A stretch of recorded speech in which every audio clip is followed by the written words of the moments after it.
আসসালামু আলাইকুম রাহমাতুল্লাহি ওয়া বারাকাতুহু। সুপ্রিয় সম্মানিত দর্শক শ্রোতা, আশা করি মহান রব্বুল আলামিনের দয়ায় আপনারা সকলেই ভালো আছেন। আমরা কেনা চাই আমাদের প্রত্যেকটি ইবাদত আল্লাহর নিকট কবুল হয়ে যাক। ইবাদত কবুলের দৃঢ় আশা নিয়ে প্রত্যেকটি মানুষ ইবাদত করে যান, অথচ ছোট একটি আমলের জন্যই শুধুমাত্র আমাদের সকল ইবাদত আল্লাহর দরবারে কবুল হয় না। হালাল উপার্জন ইবাদত কবুলের পূর্ব শর্ত।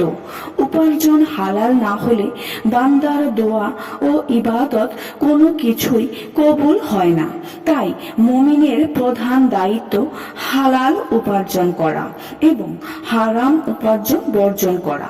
কিন্তু যথাযথ জ্ঞান না থাকায় অনেকেই জড়িয়ে পড়ে হারামের সঙ্গে, ফলে নষ্ট হয় সারা জীবনের আমল ও ইবাদত।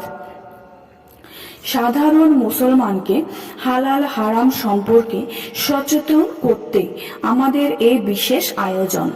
খাদ্য, বস্ত্র, বাসস্থান, শিক্ষা, চিকিৎসা মানুষের মৌলিক অধিকার। এগুলোর যোগান দিতে মানুষকে বেছে নিতে হয় সম্পদ উপার্জনের নানাবিধ পন্থা।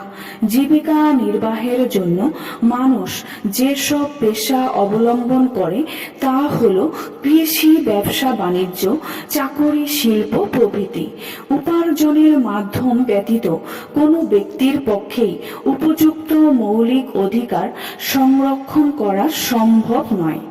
আল্লাহ মানুষকে সৃষ্টির শ্রেষ্ঠ জীব হিসেবে সৃষ্টি করেই ক্ষান্ত হননি, বরং তাদের যাবতীয় মৌলিক অধিকারও সংরক্ষণের ব্যবস্থা করেছেন। সে লক্ষ্যে তিনি মহাবিশ্বের সব সৃষ্টিকে মানুষের সেবায় নিয়োজিত করেছেন।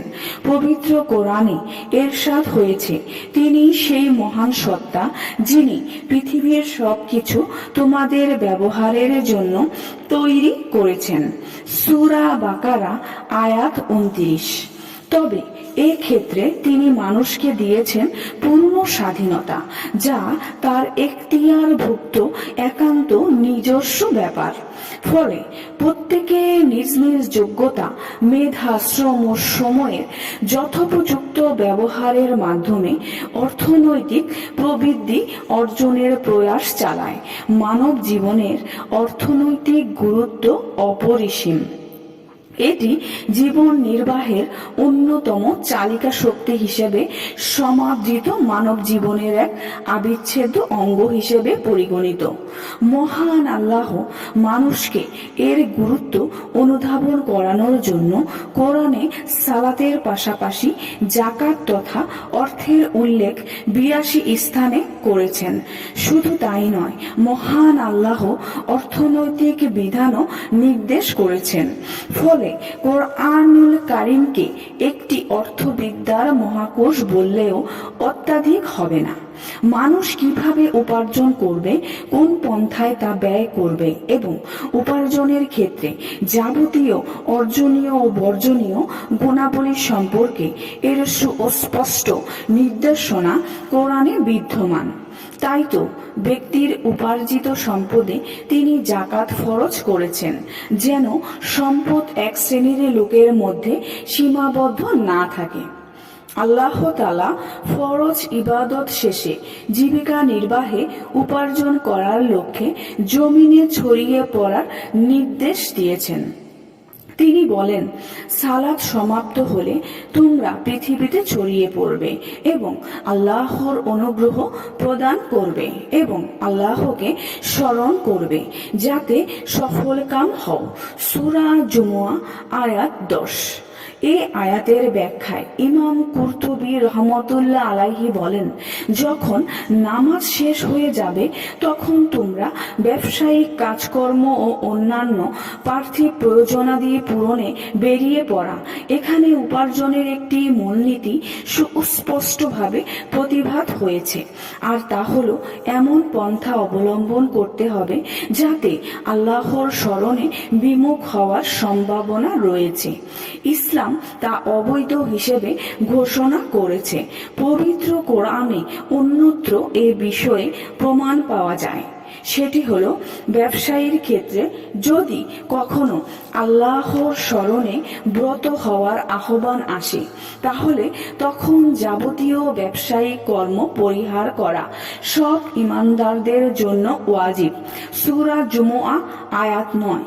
জীবিকা অর্জনের নিমিত্তে বিদেশে পাড়ি জমানোর নির্দেশ রয়েছে এবং এটিকে আল্লাহর রাস্তায় বের হওয়ার সমপর্যায়ভুক্ত বলে গণ্য করা হয়েছে।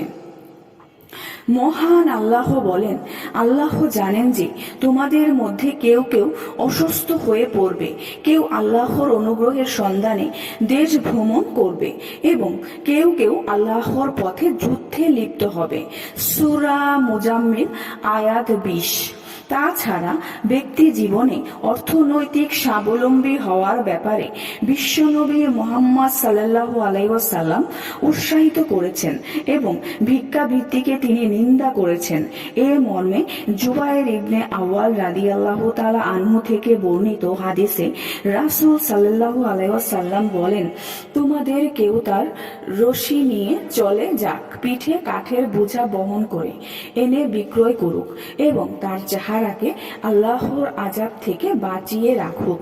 এটা তার জন্য মানুষের কাছে ভিক্ষা করা তথা মানুষ দান করুন বা না করুক তার চেয়ে উত্তম। অতএব উপার্জন করার মনোবৃত্তি ব্যতীত যারা ভিক্ষাবৃত্তিকে প্রবৃত্ত হয় তাদের জন্য এই ধরনের পেশাকে অবৈধ সাব্যস্ত করা হয়েছে।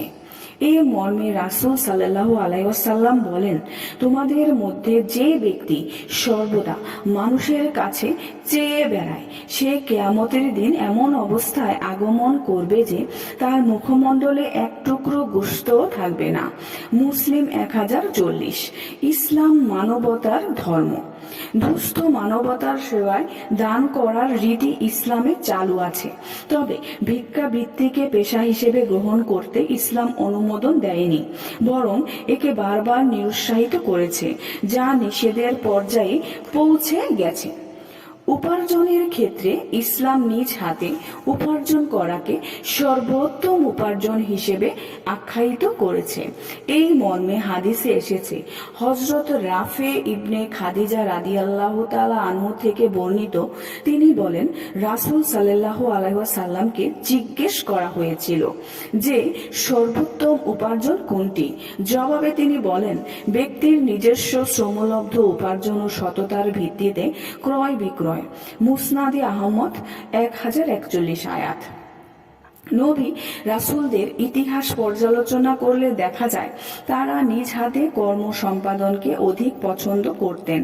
আমাদের প্রিয় নবী সাল্লাল্লাহু আলাইহি ওয়াসাল্লামের জীবনে প্রাথমিক সময়ে ছাগল চড়ানো ও পরবর্তী সময়ে খাদিজা রাদিয়াল্লাহু তাআলা আনহু এর ব্যবসায়িক দায়িত্ব পালনের বর্ণনা পাওয়া যায়, যা নিজ হাতে জীবিকা নির্বাহে উৎকৃষ্ট প্রমাণ বহন করে। সুবহানাল্লাহ। সুপ্রিয় সম্মানিত দর্শক ও শ্রোতা, আশা করি ভিডিওটি ভালো লেগেছে।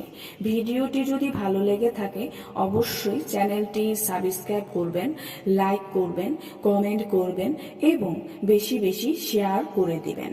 সবাই ভালো থাকবেন। আল্লাহ হাফেজ।